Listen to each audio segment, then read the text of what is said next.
I'm going to call the meeting to order. Welcome to hold on. Oh, sorry. Why? And Commissioner Strand has not joined us yet, but being 7 o'clock, and she won't be a voting member in any case, so Correct. you can proceed whenever you wish. All right, now that we're online, there she is. Hi, Michelle. I'm calling the meeting to order, March 11th, 2024. The first order of business is a roll call. Dan, would you like to do the roll, please? Okay, yes. Good evening, Mr. Chair. Schultz? Present. Johnson? Here. Einfeld Brown? Buck? Sumnich? Present. Selton? Here. Strand? Here. Heigl? And Sears. Here. We have a quorum. Thank you, Planner Olson. Okay, the next order of business is to approve the minutes from last month's meeting. Would somebody like to make a motion to do just that? Motion to approve as written. Motion to approve the meeting, last meeting's minutes by Commissioner Sultan. Do I have a second? I'll second. Seconded by Commissioner Schultz. All in favor of approving the February meeting minutes, say aye. Aye. Aye. All opposed? Hearing no dissent, the motion carries. Recording in progress.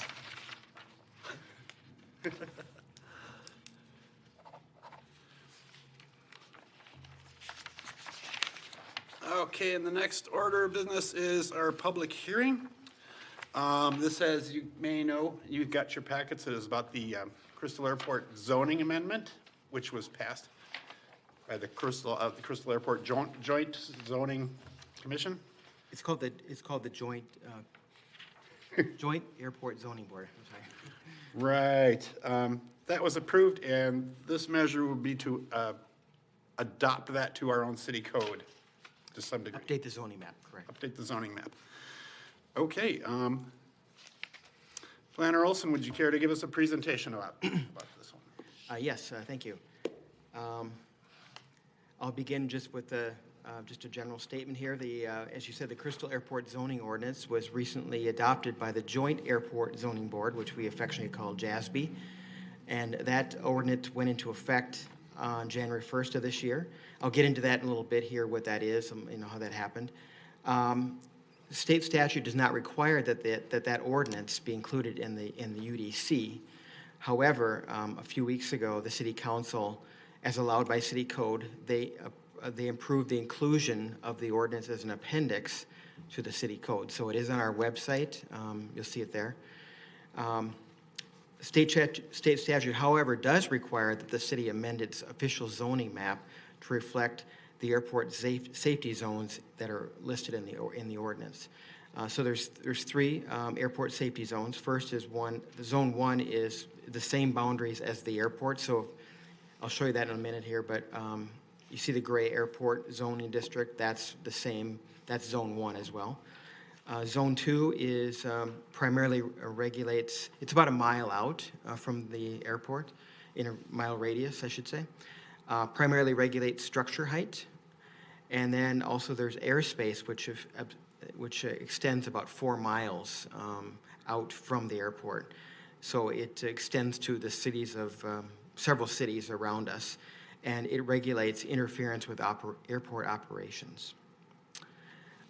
So here, the JASB was formed in 2021 by the Metropolitan Airports Commission to update the 1983 ordinance that was in existence up until just recently.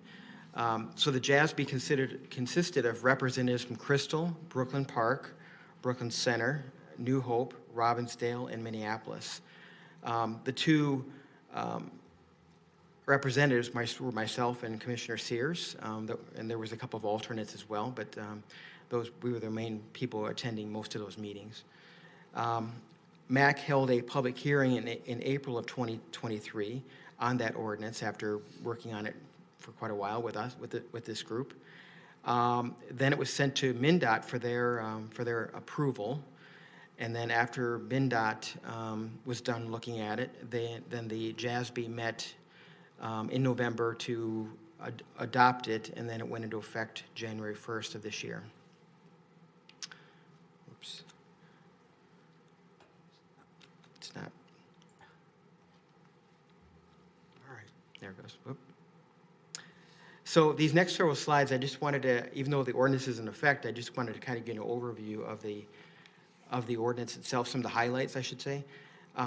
There was I'll talk about some of the more controversial issues that came up, or the ones that led to a lot of discussion, I should say.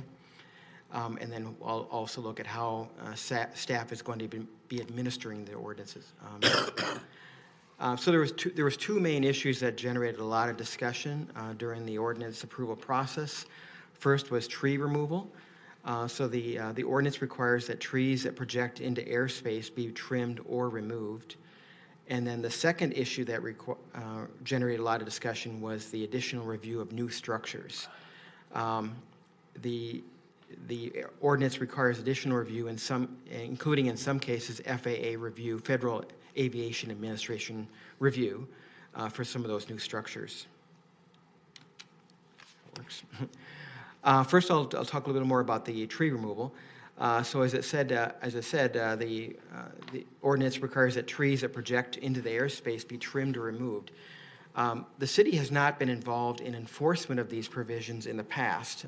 This obviously has taken place for decades, but the city has had no involvement in that. And so the ordinance does not say that the city shall be involved in the future. It just says that we may be involved if we want to be. So since the ordinance doesn't require that, we're leaving this really up to MAC to continue as they have in the past, with direct discussion with the property owners about tree removal and tree trimming. The second issue that I'll go into a little more depth there is the additional review of new structures. There was some concern during the ordinance process that new structures would go through a burdensome review process. There are a couple tools for determining a structure's impact. And when I say impact, it's really, we're looking at height here. That's really the main issue with the impact. First is the grid maps, which I gave you a sample of a couple grid maps in the packet there. Through this process, what MAC did was they provided us maps showing the maximum height of a structure for each property within Zone 2. So every property within that whole area, Zone 2, has a grid map attached to it. Then the second tool it's the FAA online tool. This is mainly for the area up that goes out to 4 miles. So it's a very large view, a very large area, and the tool just really helps to determine if there's conflicts with reflectivity, for example, or signal interference, that type of thing. So we have determined in nearly all cases, properties in the R1 district, no additional review would be required. One issue that generated a lot of discussion as far as additional review was rooftop solar panels. This took a while to clarify with MAC, but we finally were able to get clarification that rooftop solar panels do not require review under the new ordinance if they do not exceed the maximum height, roof peak, of the existing structure. So in the unlikely event that they do exceed the height of the roof peak, then the standard review procedures would apply, and I'll talk about that here in a little bit. So this next slide just talks about structures that do not need additional, or that would not need a FAA review. New structures do not need additional review if they do not exceed the height of the existing structure on the property.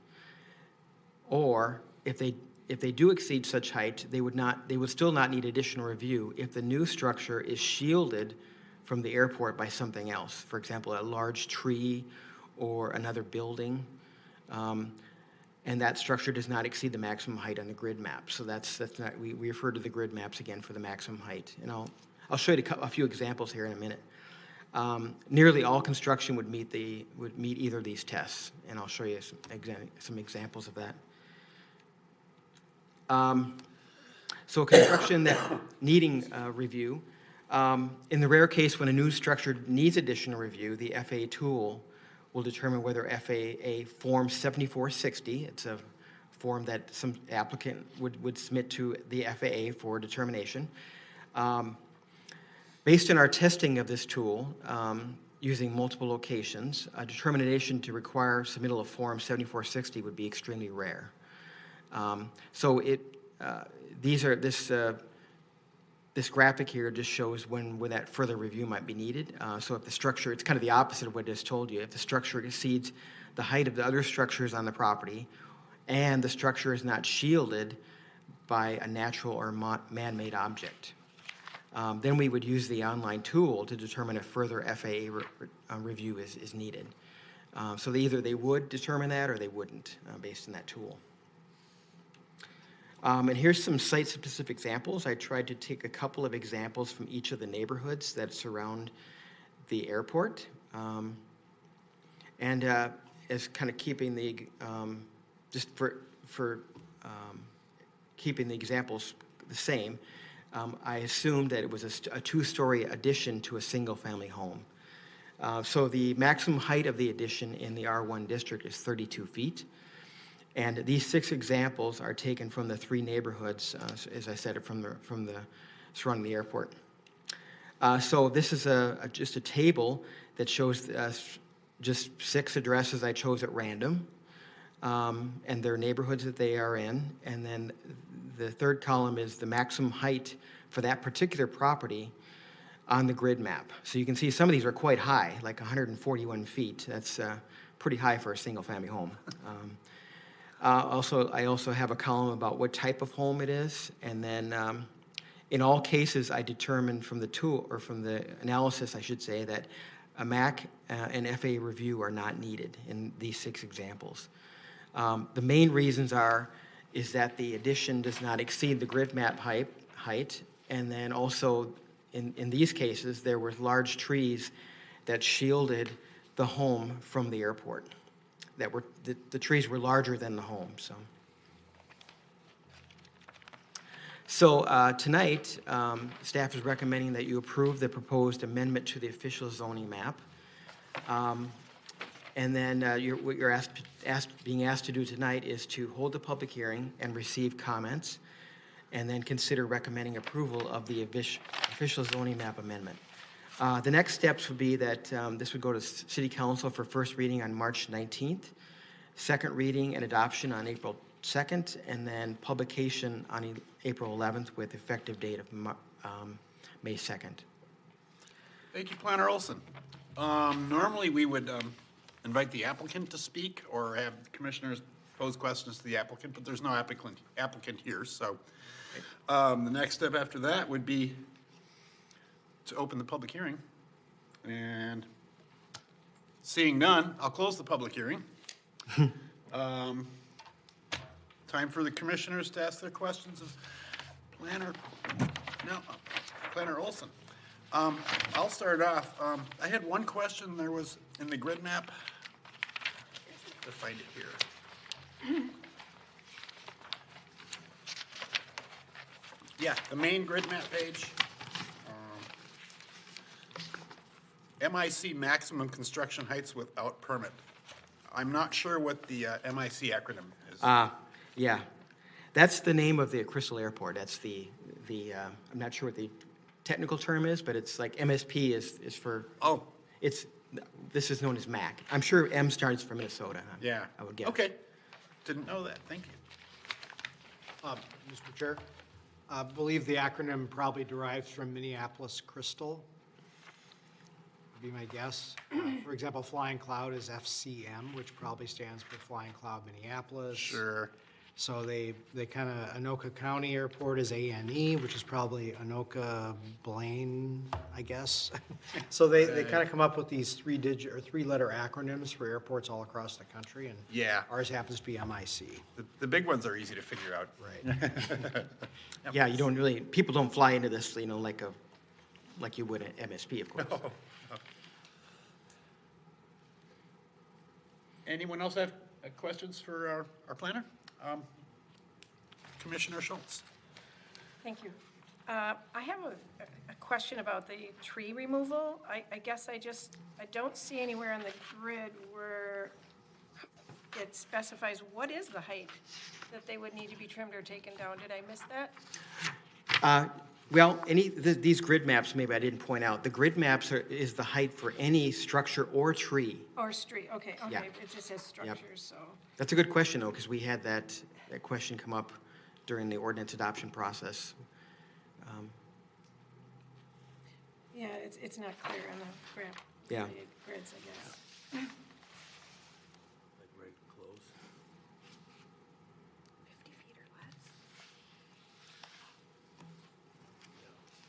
Do we know, has having a lot of trees exceed that height, has that been an issue for the airport in the past? We, as I said, we haven't really been involved in that in the past. We may hear anecdotally. Yeah. That a tree has been removed. There was, prior to this, when they downsized the airport, which was something they did in 2020, they removed one of the runways. They did kind of do an analysis at that time. During that process, it's called an EAW, or Environmental Assessment Worksheet, before they downsized the airport, and they determined during the EAW process that a few trees needed to be removed or trimmed. So we weren't really involved too much in that. They just kind of said which trees were going to be, or might be, I should say, is what they said. Sure, sure. Mr. Chair, thank you. So if you're trying to picture, well, what would this tree removal look like? You know, where would it have occurred? The most recent example I can think of was on the backyard of a house on Elmhurst Avenue, north of Bass Lake Road, where they're right across 81 from the crosswind runways, the ones that are kind of perpendicular to 81. Mm-hmm. And there was a row of, I don't know, 3, 4, 5 big Colorado spruce, blue spruce trees right along their rear lot line, close to the rail corridor.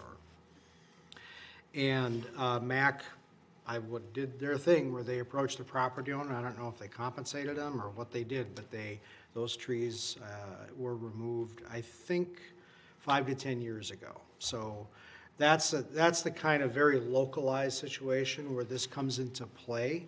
It isn't like they're removing trees wholesale around the airport. It's just there are very specific spots where the combination of the approach path to a runway and the type of tree, and which of course leads to the size of the tree, is a problem for the airport. So it is not something that MAC has to do very often, and when they do, it's usually very localized to a specific property.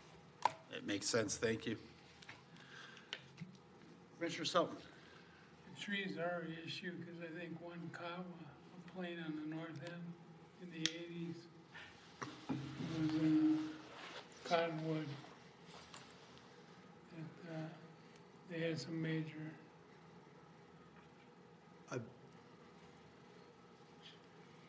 Go ahead. Mr. Chair, that is correct. That was in the Brooklyn Park our area around the airport. There's a park where some garden plots are now, but there are some, I think it was one of those giant cottonwoods that are kind of in other parts of that park, but there was one that was right in the approach path for the primary runway from the northwest. Goodness. I don't remember, no, I did not hear about that. I know during the EAW process, as I said a few years ago, they removed several trees in that park, in Brooklyn Park, that's just over the Crystal border. Right. It's just a nature area. It's not necessarily, it's not a recreational park, but it's just a nature area. All right. Commissioner Strand, if you have any questions, feel free. Thank you. My big question was around the trees, and it was answered. Thank you. Sure thing. Commissioner Sears, you were on the JASB board for, what was that, 35 years? 18 months, something like that? Oh, yeah. Anything interesting from that process you'd like to share with the committee? Okay, the tree was a contentious thing. It was a contentious, got it resolved. One of the good things, though, is that Dan and I, we had talked about, and John, every once in a while, he was at some of the meetings, but the point is, we didn't want to be part of the giving notice, you know, that, you know, a tree's got to go down. It should come from MAC, because it's cost to the city. The point I'm making is, you can correct me, but our discussion was like, okay, who's gonna spend the time to go out and measure trees? And, he's not, and he's not, and I'm not. Okay, so the point, we got that resolved, so that was one of the issues. But let's have a little spark of humor with the tree in reversal order of saving lives. Okay? Now, the reason they want the trees removed is so that when the plane takes off, per se, it doesn't hit a tree. Okay? Stands to reason. Okay. Now, here's the reversal. Some of the trees protect the homeowner from a plane crash. Okay? The only reason I can say that is because I did the survey on the plane crash that happened in March of '81. And the plane was taken off towards the southeast, you know, towards, you know, where the VFW is. Okay, there you go. Anyways, plane didn't have enough oomph to clear, and it veered off to the left, so it was veering off east, and it hit a cottonwood tree. And then it fell down directly between the cottonwood tree, you know, it hit the cottonwood branches and then fell right down into the yard, missing the house by 8 feet. Okay? Now, that's a reversal, okay? Now, if that cottonwood tree was not there, that plane would have still be careening, and then it would probably would have hit the house across the street from it. So how's that? So here's a case in point where a tall tree saves residents. Interesting observation. I know, I know somebody will strike it, you know, because we can't have it because it doesn't keep the original intent. But anyways, there's a far side. Well, that's interesting perspective. Thank you for offering that. Yeah. Okay, but one of the things too on this is that a lot of the homeowners that live around the airport do not carry the weight of the housing, you know, average cost. Their homes are way cheaper. And some of the things that bothered me was how heavy-handed the penalty could be to a homeowner. Holy cow. So that probably will have to be reviewed again 30 years from now, but I don't plan to be here. I think I'll be fishing. Okay. Okay, but anyways. Thank you, Commissioner Sears. Okay, there you go. Any other comments or questions from the commission? Okay, seeing none, can I get a motion to approve amending our zoning map to include the airport safety zones? Can I get a motion to approve from any of the commission members? Oh. I might as well. Yes. Okay, I make a motion to approve our new airport zoning maps. yeah, I'm not seeing a number on this. It's 2024-2. Is that what you mean? The application It's number? right here. Sorry. It's on the, Oh, oh, I forgot to put it on the agenda. It's under the public hearing. You have it listed there.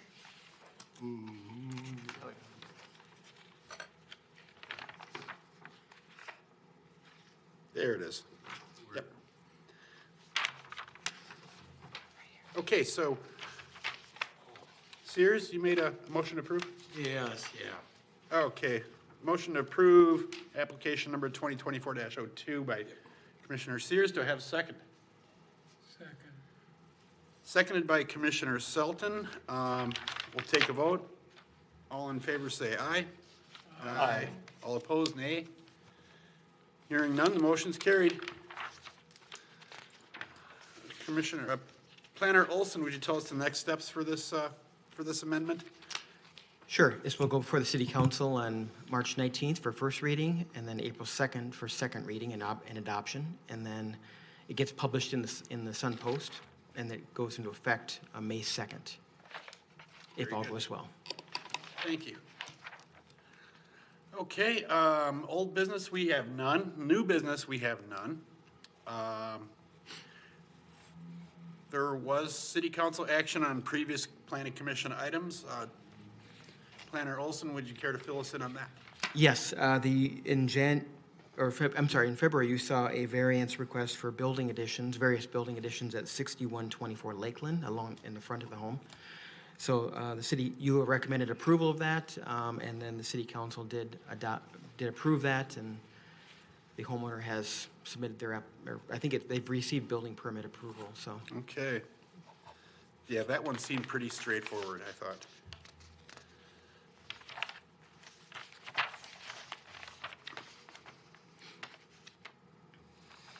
Okay, next item would be an update from our city council liaison, who is with us in the building tonight, and his name is Taji Onasiran?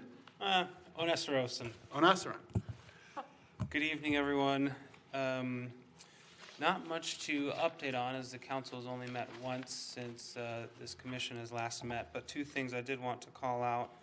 One thing from our last council meeting, just so everyone's aware, our police department is going from 34 officers to 35 officers, okay? This is because Crystal was invited to participate in a violent crime reduction unit, which is a newly created unit from the BCA, the Bureau of Criminal Apprehension, and it will address violent crime in the metro area. There's a handful of participating cities. Again, Crystal was invited to participate. So that means we basically offer one of our officers to this unit, and that officer is fully funded by the BCA, okay?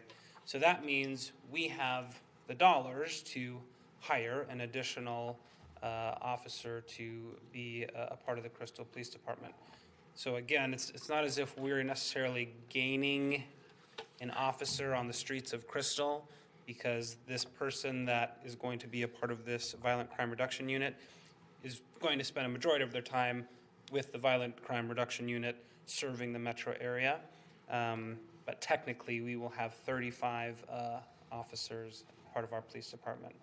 So just wanted to call that out. How long is this program?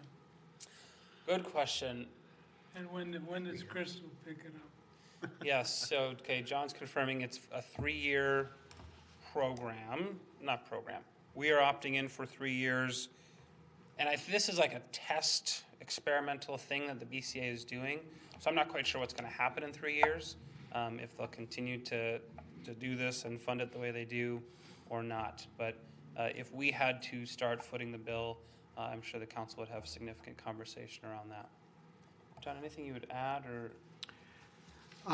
Thank you, Councilmember. No, I just, the three years is my recollection. I hope I'm not getting that wrong, but the conversation the council had was very clear about, this position is being added with the understanding that if it ends and the funding goes away and is not renewed, that it isn't baked into the budget that will have to then now pay for this 35th position, that the number of officers would go down if the money disappears.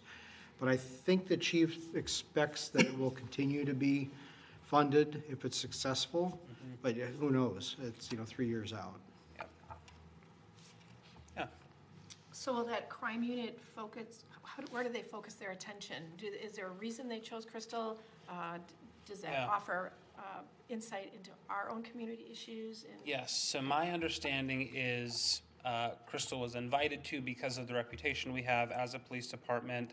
And I'm not sure the number of communities that were invited to participate or make up this crime unit, but those that have offered a police officer to be a part of it will be part of, or we will get some benefit. So if there is violent crime or situations happening here, this unit, in theory, would come address that in Crystal quite quickly, versus a community that doesn't have a representative, a part of the crime unit. So I'll be curious to see kind of what this unit does, and if Crystal does have any kind of benefit from it. I mean, if we're offering an officer, but we're getting nothing in return, or not any additional support, over the years, well, then I would question why we're a part of it. So I think that's the idea, though, that this unit would prioritize our community. Joe? Did you guys have any discussion about the last strike force that Crystal was involved in, where we had the problems with the, I can't remember The the gang players. strike force? Yeah, That was a long time ago. There was the most recent kind of unit or force that there was something around drugs. I don't know what it was called, but some kind of task force around like drugs. My understanding is that has basically dissolved, and this new unit isn't necessarily taking place of it, but is kind of a new effort to pinpoint this type of crime. Planner Sutter? Mr. Chair, just to Commissioner Sullivan's question. it was during the period when I was on the council. Correct, yeah, it predates even the drug task force that the council member is referring to. So 10 years or more ago, there was something called the Metro Gang That's it. Strike Force. Yep. That there were a number of problems with it, including there was little or no oversight. Won't get into all of them, but there was a case where they did an action at a property in the city of Crystal that led to a lot of different problems. But that group was disbanded not long after that incident occurred. So that's actually a whole different thing from the recently dissolved task force that the council member is referring to. Chief Revering is definitely the expert on this stuff, but my understanding is that there's much better oversight compared to what was around 10, 15 years ago. And in this particular case, with this new task force, the Violent Offender Task Force, the state agency, the Bureau of Criminal Apprehension, is, as Councilmember mentioned, overseeing it very directly, and that's a good thing. Fair enough. So it is the state that's gonna be overseeing it, right? Yes. Okay, that's like the state troopers or the bureau, whatever, okay. Is this gonna be used more in Minneapolis, because they have a big shortfall? You see where I'm going with this? Yeah. It's an indirect backdoor to get policing in Minneapolis, because they're underwater as far as manpower goes. Yeah. I mean, to John's point, Chief Revering is the expert on this. My understanding, or my assumption is that, yes, this task force will spend a lot of time in Minneapolis.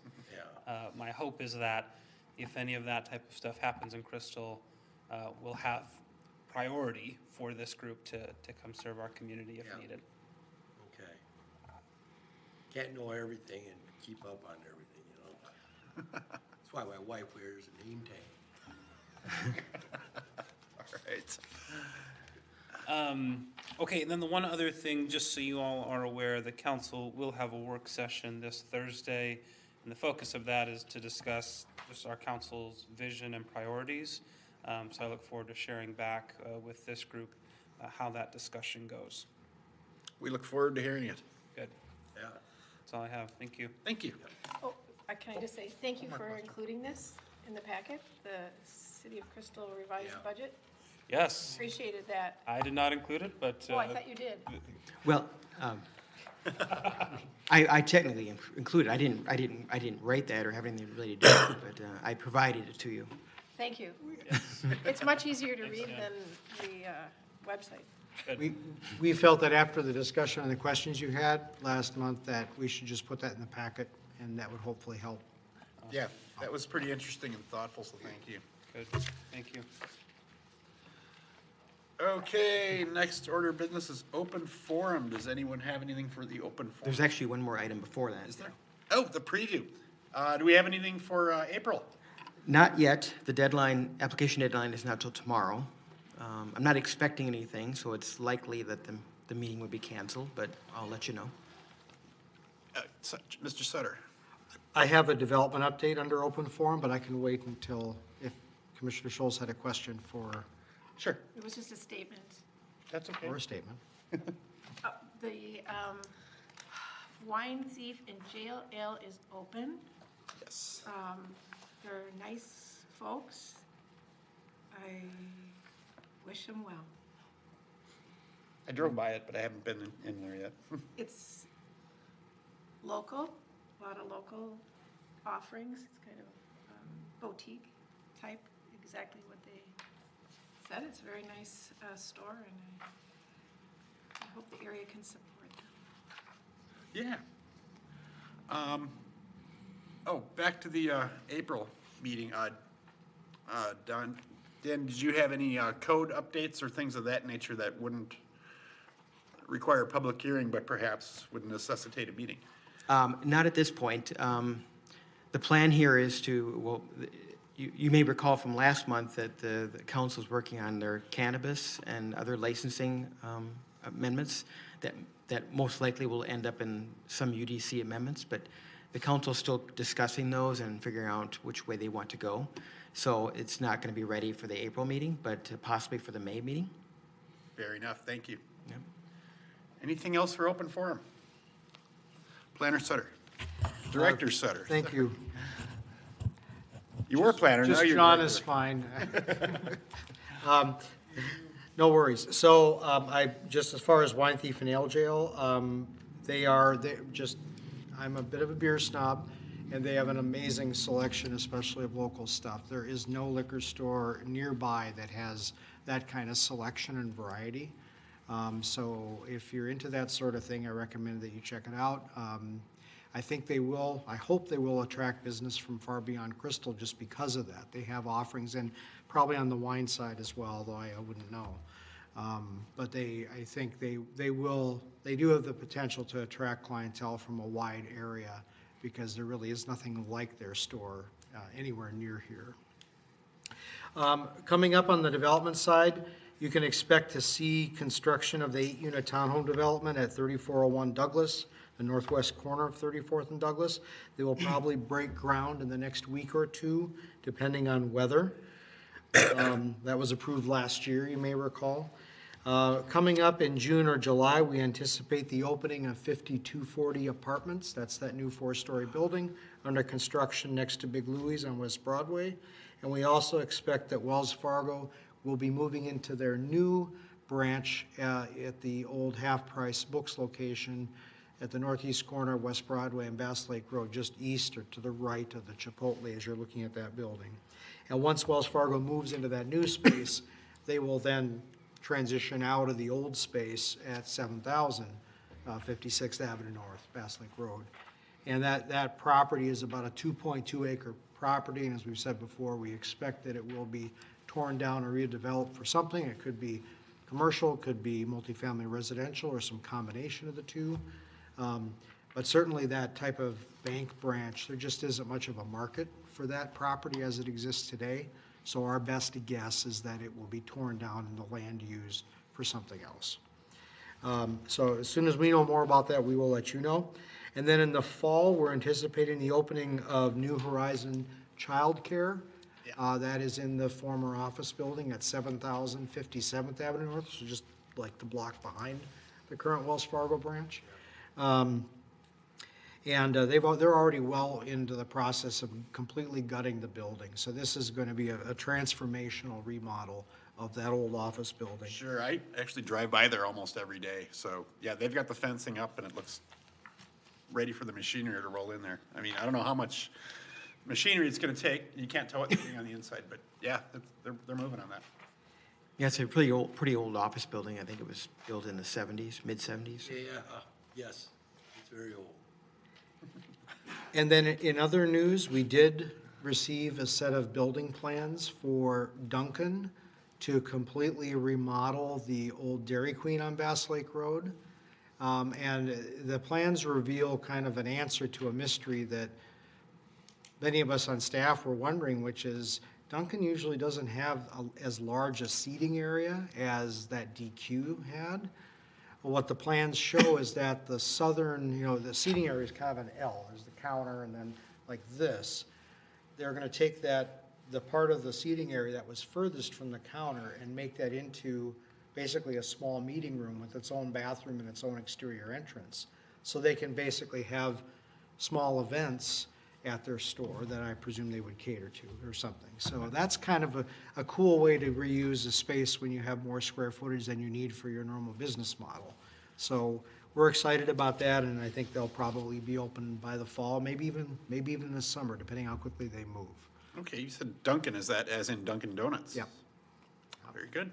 Yeah, think of it as a larger and easier to get in and out of version of the one they just built on 42nd Avenue in New Hope. Yeah. About a mile west of here, a few years ago. This one should function a lot better. I know we've heard bad things about traffic and getting in and out of the one in New Hope, so.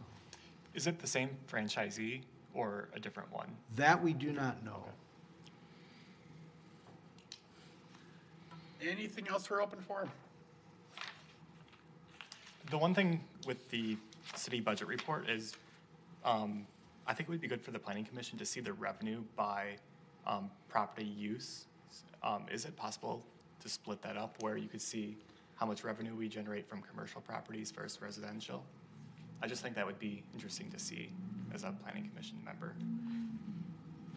I've seen a chart like that as far as tax capacity, which kind of roughly correlates with revenue. Yeah. But it's not in here, is it? Okay. I know it might be in one of the budget presentations. Let me see if I can find that. I think Councilmember Onasorosa knows what I'm talking about. It's a pie chart that shows, this much residential, this much commercial, and so forth, in terms of our tax base or tax capacity. Okay. As you might guess, it's probably like 80% single, residential. It's, that's overwhelmingly what Crystal's tax base is. So, but I'll see if I can find that pie chart, and we can put that in your next packet. Yeah, we'll do that. Or maybe we'll send it out sooner if we don't have an April meeting, so you don't have to wait 2 months. Right. Yep, I got it. Is the rental space pretty constant in, percentile of housing dwellings in our cities? It's remaining pretty constant? For single family, yes. Yeah, there's in one of the two items that were attached to your packet, there's a chart on the second to last page. Yeah. You might have noticed this.